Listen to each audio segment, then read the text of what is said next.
Hello students, मैं बलवान सिंह एक बार फिर से अपने यूट्यूब चैनल मैथ्स की कमजोरी में आप सबका स्वागत करता हूं। आज मैं अर्थमेटिक का एक सवाल लेके आया हूं जो टाइम डिस्टेंस से है।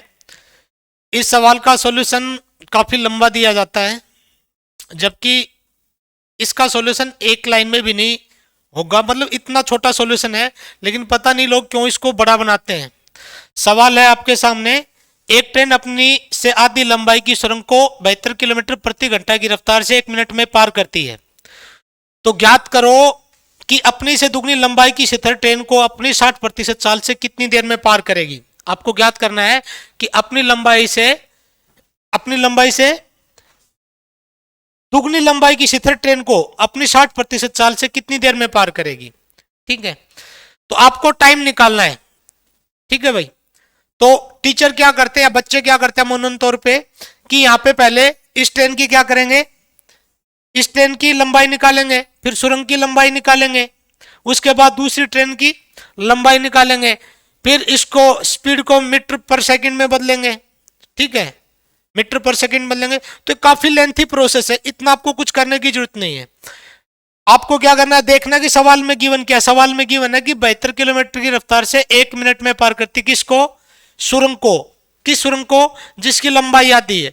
यानी सुरंग की और ट्रेन की लंबाई का रेशियो गिवन है। ट्रेन की लंबाई कितनी है, ट्रेन की लंबाई अगर 2 है तो सुरंग की लंबाई कितनी होगी, 1। ठीक है, अब ये चीज रेशियो में गिवन, अगर ये चीज रेशियो में गिवन है तो आप आंसर रेशियो में दीजिए, आप डिस्टेंस मत निकालिए। अब आपको पता है जब भी ट्रेन किसी चीज को पार करेगी तो अपनी लंबाई को पार करेगी, साथ में दूसरी डिस्टेंस को पार करेगी। तो ट्रेन इसकी जो लंबाई है वो किस किस में है, रेशियो में 2 यूनिट, और सुरंग की लंबाई 1 यूनिट। 3 यूनिट को पार करने में कितना टाइम ले रही है, 1 मिनट 72 की स्पीड से ले रही है। तो 72 की मैं स्पीड को भी इग्नोर कर देता हूं, मैं इस सवाल में इस 72 किलोमीटर का यूज भी नहीं करूंगा, तब भी आपका क्या आएगा, आंसर आ जाएगा। तो मैं इस 72 को यूज ही नहीं कर रहा हूं।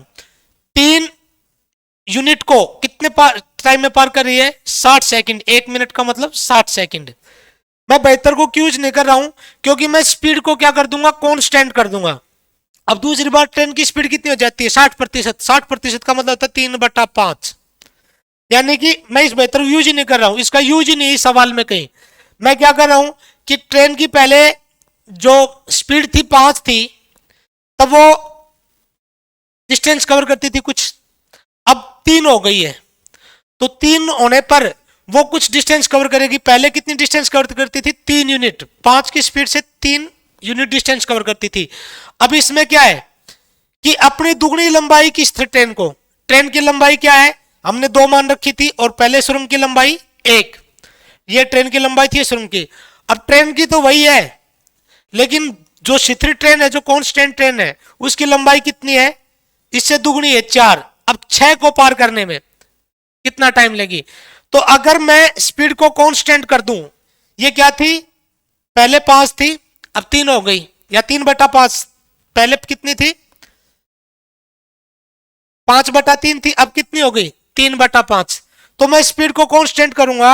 जब स्पीड कांस्टेंट होगी ना, तो आपका क्या होता है, डिस्टेंस का जो रेशियो होता है ना, डिस्टेंस 1/डिस्टेंस 2 अपॉन इज इक्वल टू क्या आता है, टाइम 1/टाइम 2। या यूं भी कह दूं मैं 3/5 से चल रही है, उसको अगर मैं 5/3 से चलाऊं तो वो क्या करेगी, ज्यादा डिस्टेंस कवर करेगी। तो यहां पे क्या होगा, 4 और 2 6, 6 डिस्टेंस को चलने के लिए।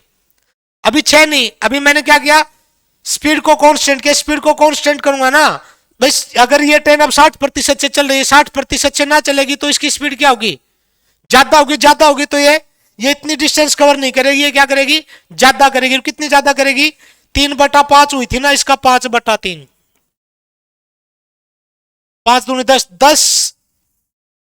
10 यूनिट डिस्टेंस को कितने में कवर, कितने टाइम में कवर करेगी। यहां पे कितना गुना है, 20 गुना। तो यहां पे भी कितना गुना होगा, 10 का 20 गुना, 200 सेकंड में। मतलब ये तो मैं थोड़ा सा समझाने के लिए बता रहा हूं, वरना इस सवाल में पेन चलाने की जरूरत नहीं थी। अर्थमेटिक के सवाल भी इसी तरह से सोल्व किए जा सकते हैं। ये अपने आप में काफी कठिन सवाल है, और इसका सॉल्यूशन आप देखना, मतलब टीचर्स काफी लंबा देते हैं। तो मैं तो गणित में किसी चीज को कठिन मानता ही नहीं हूं, मैं कभी किसी चीज को कठिन नहीं मानता हूं। क्यों नहीं मानता हूं? मेरा दो चीजों पर विश्वास है, गिवन क्या है, फाइंड आउट क्या करना है, इसके साथ कंसेप्ट होना चाहिए आपके पास। अगर आपके पास कंसेप्ट है ना, आपको गणित में कभी कोई चीज मुश्किल लगेगी ही नहीं। उम्मीद आपको ये सॉल्यूशन पसंद आया होगा। समझ आए तो देखना, दोबारा वीडियो देखना, तीसरी बार देखना, आपको समझ में आएगा। अगर नहीं आता है तो मैं जब टाइम डिस्टेंस स्पीड पढ़ाऊंगा ना, तब आपको बिल्कुल क्लियर से ये चीजें समझ में आएंगी। आप बड़े बड़े सवालों को मतलब एक लाइन में एक जगह पे सोल्व कर सकते हैं। तो चलो, आप चैनल को ज्यादा से ज्यादा शेयर करिए। हम अगले वीडियो में मिलते हैं। शुक्रिया।